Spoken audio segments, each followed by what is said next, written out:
શેરડીની અંદર પહેલો ખાતરનો ડોઝ આપણે રાસાયણિક ખાતરની અંદર નાખવો હોય તો કયા પ્રકારનું ખાતરનો આપણે ઉપયોગ કરવો જોઈએ એ વિષય પર વાત કરીશું। તો ચાલો વિડિયો શરૂ કરીએ।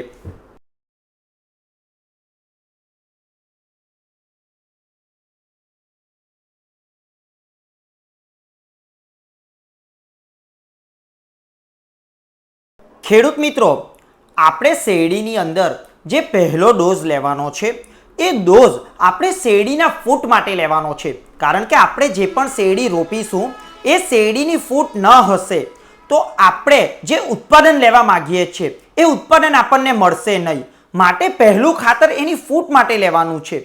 તો ફૂટ માટે જો આપણે ખાતર લેવું હોય તો આપણે એ ખાતરની અંદર જે ફાસ્ટ રિલીઝ ખાતર છે એ લેવા પડશે।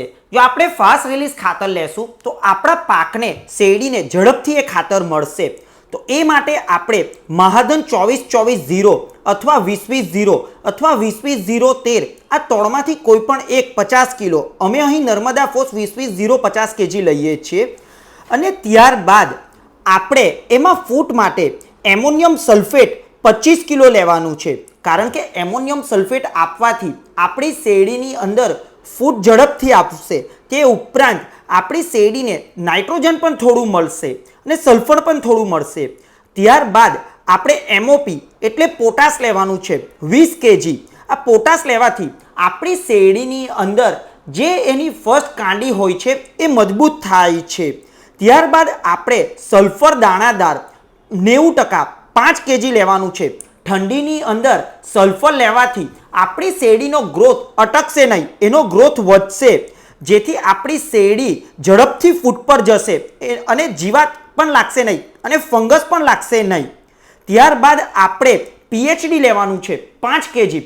પીએચડી લેવાથી આપણી શેરડીના વ્હાઇટ મૂળ ઝડપથી ડેવલપ થાય છે, તે ઉપરાંત શેરડીની ફૂટ વધે છે। માટે આપણે 5 kg 1 વીઘાની અંદર પીએચડીનો ઉપયોગ કરવો જોઈએ। ગાભમારા અને જીવાત માટે આપણે કાર્ટેપ 1 વીઘાની અંદર 2 કિલો પ્રમાણે ઉપયોગ કરવો જોઈએ। કાર્ટેપનો ઉપયોગ કરવાથી આપણી શેરડીની અંદર ગાભમરો લાગશે નહીં, જેથી આપણી શેરડી મરશે નહીં।